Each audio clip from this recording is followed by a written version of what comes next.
নমস্কার বন্ধুরা, আমার চ্যানেলের আরও একটি নতুন পর্বে আপনাদের সকলকে স্বাগত। আজকের পর্বে আমি বলতে চলেছি গুরু পূর্ণিমা সম্পর্কে। সামনে আসতে চলেছে গুরু পূর্ণিমা। সেই গুরু পূর্ণিমা আমাদের সনাতন হিন্দু ধর্মে কতটা গুরুত্বপূর্ণ সেই বিষয়ে আজকের পর্বে থাকবে। বন্ধুরা, আষাঢ় মাসের পূর্ণিমাকে বলা হয় গুরু পূর্ণিমা বা ব্যাস পূর্ণিমা। এটি এমন একটি শুভ দিন বা শুভ তিথি যেখানে ভারতবর্ষের হিন্দু, বৌদ্ধ এবং জৈন ধর্মের মানুষেরা একসঙ্গে এই দিনটিকে পালন করে থাকে। বন্ধুরা, একটি কথা মনে রাখবেন, 3টি ধর্মের মানুষেরা পালন করে থাকেন, কিন্তু 3 রকমভাবে। 3 রকম দেবী অথবা দেবতা ওরা যেটিকে আরাধ্য বলে মনে করে সেই দিনের জন্য তারই কিন্তু আরাধনা করে থাকেন। তবে দেবী অথবা দেবতা ছাড়াও কিন্তু আমাদের জীবনে এই দিনটি পালিত হয়ে আসছে কী হিসেবে আমরা নিশ্চয়ই জানি। হ্যাঁ, শিক্ষক বা গুরুকে শ্রদ্ধা জানাতে এই দিনটি পালিত হয়ে আসছে অনেক দিন আগে থেকেই। প্রাচীন ভারতীয় সমাজ আবার চতুরাশ্রম নিয়মে চলত, আর গুরুর আশ্রমেই মানুষ তার জীবনের প্রথম ধাপ কাটাতো। ব্রহ্মচর্য জীবন ছিল সেই আশ্রম, যখন গুরুর অধীনে আমাদের শিক্ষা নিতে হতো। শুধু তাই নয় বন্ধুরা, আমাদের কিন্তু চারিত্রিক বিকাশও হতো। যদিও বর্তমান সমাজে চতুরাশ্রম প্রথা আর নেই, তবে কিছু কিছু জায়গায় সেই প্রথা কিন্তু এখনও চালিত বা পালিত হয়ে আসছে। শিক্ষক দিবস হিসেবে বর্তমান সময়ে আমরা 5ই সেপ্টেম্বর দিনটিকেই বেছে নিয়েছি। এটি তো আমরা সকলেই জানি, এই দিন সর্বপল্লী রাধাকৃষ্ণনের জন্মদিন। এটি তো হয়েছে এই সময়ে, কিন্তু এর থেকে হাজার হাজার বছর আগে গুরুর জন্য একটি আলাদা দিনই বরাদ্দ করা হয়েছিল, যে দিনটিতে গুরুর জন্য আলাদা করে ভালোবাসা ও শ্রদ্ধা জ্ঞাপন করা হতো। সেটি হলো এই গুরু পূর্ণিমার দিন। গুরু পূর্ণিমার দিনটি জানেন তো বন্ধুরা, অন্য আর 5টি দিনের থেকে একটু আলাদা।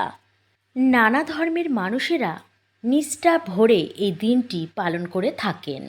যেমন বৌদ্ধ ধর্মের মানুষেরা মনে করেন এই দিনটিতে গয়াতে বোধিবৃক্ষের নিচে মোক্ষ লাভের ঠিক 5 সপ্তাহ পরে এই দিনটিতেই বুদ্ধদেব প্রথম তার বাণী দিয়েছিলেন।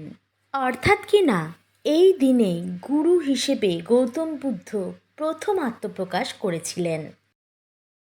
তাই বন্ধুরা, বুঝতেই পাচ্ছেন এই দিনটি কিন্তু বৌদ্ধ ধর্মের মানুষের কাছে অত্যন্ত গুরুত্বপূর্ণ। সেই বৌদ্ধ ভারতবর্ষেরই হোক কিংবা অন্য কোনো দেশের। সকল বৌদ্ধ ধর্মের মানুষেরা শ্রদ্ধা জ্ঞাপন করে একত্রে গৌতম বুদ্ধের জন্য। এ তো গেল বৌদ্ধ ধর্মের কথা। অন্যদিকে আমাদের হিন্দু সনাতন ধর্মের ক্ষেত্রেও এই দিনটি অর্থাৎ গুরু পূর্ণিমার দিনটি আমাদের কাছে বিশেষভাবে গুরুত্বপূর্ণ। এটা বলা হয় যে এই দিন মহর্ষি বেদব্যাস অর্থাৎ যিনি কিনা মহাভারত রচয়িতা করেছিলেন, তার জন্মদিন। একজন প্রকৃত গুরুই তার শিষ্যকে অন্ধকার থেকে আলোর দিকে নিয়ে যেতে পারে। সংস্কৃত শব্দ গুরু, এটিকে ভাঙলে পাওয়া যায় গু এবং রু। গু শব্দটির অর্থ হল অন্ধকার, আর রু শব্দটির অর্থ হল আলো। অর্থাৎ বন্ধুরা, যিনি আমাদের অন্ধকার থেকে আলোর পথে নিয়ে আসেন তিনিই হলেন আমাদের কাছে প্রকৃত গুরু। শ্রী শ্রী রামকৃষ্ণ পরমহংসদেব বলে গেছেন, আমাদের প্রত্যেকের অন্তরেই একজন করে গুরু বাস করেন।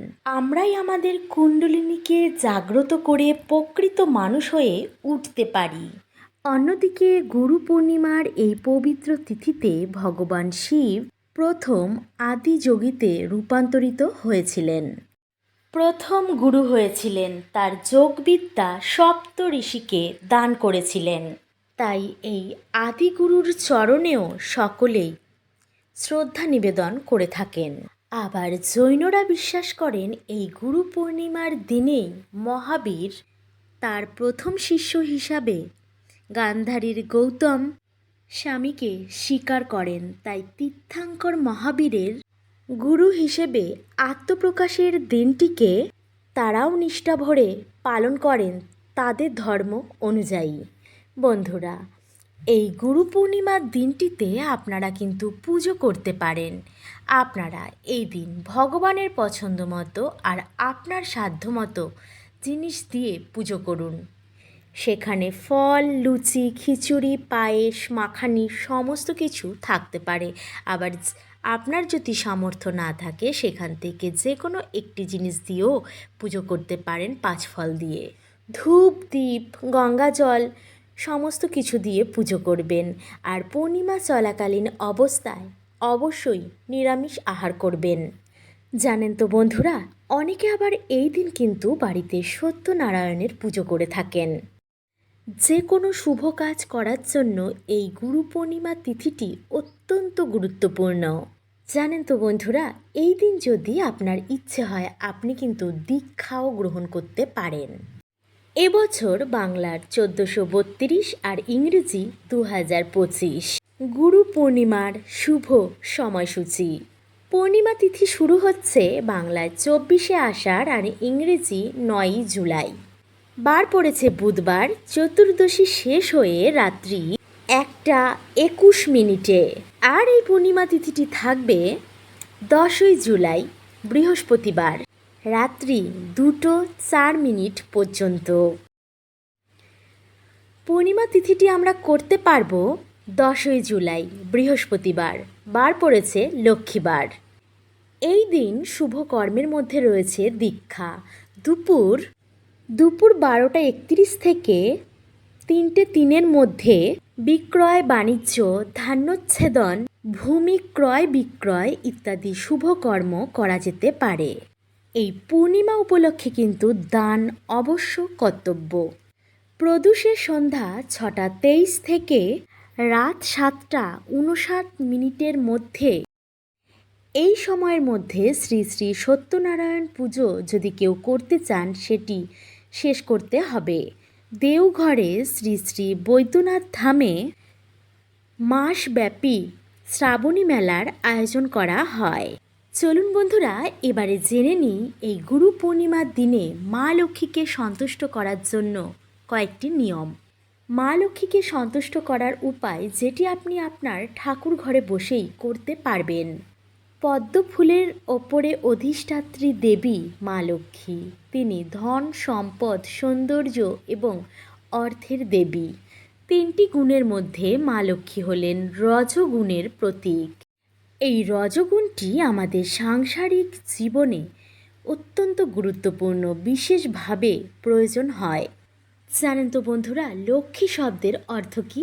লক্ষ্মী শব্দের অর্থ হল সকলে যাকে লক্ষ্য করে, অর্থাৎ সকলে যেন তাকে দৃশ্যমান হন তার প্রতি, সেটাই কিন্তু বোঝাতে চেয়েছে। আর যে বা যারা মা লক্ষ্মীকে দর্শন করবেন তাদের যেন শ্রীবৃদ্ধি হয়, সেই দিকেই থাকে লক্ষ্য। জানেন তো বন্ধুরা, দেবী লক্ষ্মী কিন্তু সকলকেই যশ, খ্যাতি, প্রতিপত্তি প্রদান করেন। কেউ কেউ সেটিকে সুন্দরভাবে রেখে দেন, আবার কেউ কেউ রাখতে পারেন না। মানে কারো কারো কাছে মা লক্ষ্মী নিজেই ধরা দেন, আবার কারো কাছ থেকে কিন্তু চলে যান।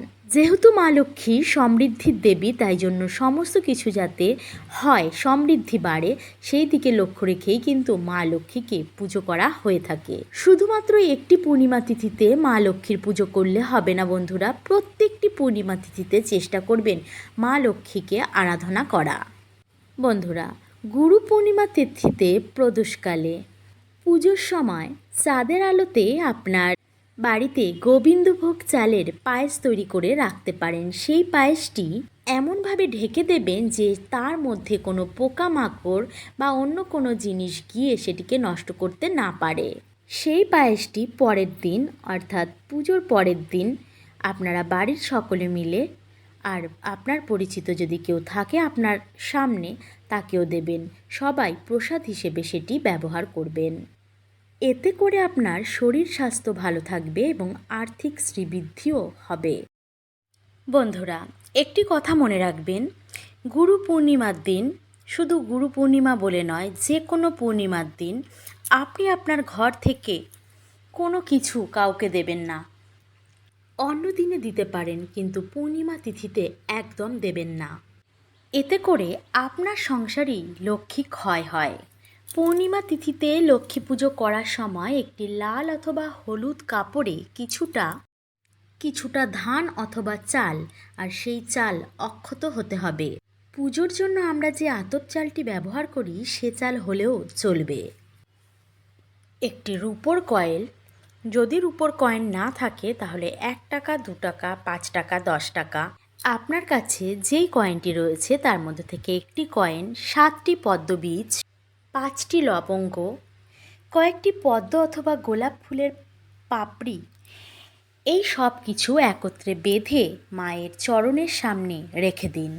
পুরো পূর্ণিমা তিথি জুড়েই সেটি থাকবে। পূর্ণিমা তিথি শেষ হয়ে যাবার পর সেই কাপড়ের টুকরো যার মধ্যে এই সামগ্রী রয়েছে সেটি আপনি আপনার মূল্যবান জিনিস যেখানে রাখেন সেই স্থানে রেখে দিতে পারেন, অথবা আপনি যেখানে টাকা পয়সা রাখেন আর আপনি যদি ব্যবসা করে থাকেন আপনার ক্যাশ বাক্সের মধ্যেও সেটি রাখতে পারেন।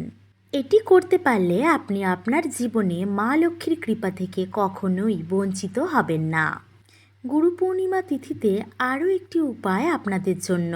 সন্ধেবেলায় পুজো করার সময় আপনি আপনার হাতে একটি মাত্র লবঙ্গ আর একটি মাত্র এলাচ নেবেন, মা লক্ষ্মীর সামনে বসবেন, একটি ঘিয়ের প্রদীপ জ্বালাবেন। এবারে মা লক্ষ্মীর নাম বন্ধুরা আপনারা 108 বার জপ করবেন। জপ করার পরে সেই লবঙ্গ এবং এলাচ এক টুকরো হলুদের সাথে ছোট একটি পুঁটলি করে আপনি আপনার মানিব্যাগে রাখতে পারেন। এই জিনিসটি করলে আপনার সংসারে শ্রীবৃদ্ধি হবে। আমাদের পবিত্র হিন্দু ধর্মে প্রত্যেকটি পূর্ণিমা তিথিতে গঙ্গা স্নানের কথা উল্লেখ আছে। যদি আপনার বাড়ির সামনে গঙ্গা অথবা নদী না থাকে সেক্ষেত্রে আপনি স্নান করার পর গঙ্গার জলের ছেটা আপনার মাথার ওপর দিয়ে দিতে পারেন। আর বন্ধুরা আরও একটি কথা বলবো, যদি সেটিও সম্ভব না হয় স্নানের জলে সামান্য তিল মিশিয়ে স্নান করুন, আর তিলটি অবশ্যই কালো তিল হতে হবে। বন্ধুরা, লক্ষ্মী পুজোতে মা লক্ষ্মী কিন্তু পরিষ্কার পরিচ্ছন্নতা ভীষণভাবে লক্ষ্য করেন, আপনারাও কিন্তু সেদিকে লক্ষ্য রাখবেন। আর অবশ্যই লক্ষ্মীর পাঁচালি পাঠ করবেন। আলপনা দিতে কিন্তু একদম ভুল করবেন না, তাতে মা লক্ষ্মীর পায়ের ছাপ আঁকবেন। বন্ধুরা, এই পূর্ণিমা তিথিতে আপনারা কিন্তু বার্লি দান করতে পারেন, অর্থাৎ জব দান করতে পারেন যে কোনো অভাবীকে, কোনো মন্দিরেও আপনারা দান করতে পারেন, এছাড়া গরুকেও খাওয়াতে পারেন। আচ্ছা বন্ধুরা, আজকের পর্বটি আপনাদের কেমন লাগলো অবশ্যই কিন্তু কমেন্ট করে জানাবেন। আজকের মতো এই পর্যন্তই, আবার দেখা হচ্ছে অন্য একটি নতুন পর্বের সাথে। ততক্ষণ ভালো থাকবেন, সুস্থ থাকবেন। নমস্কার।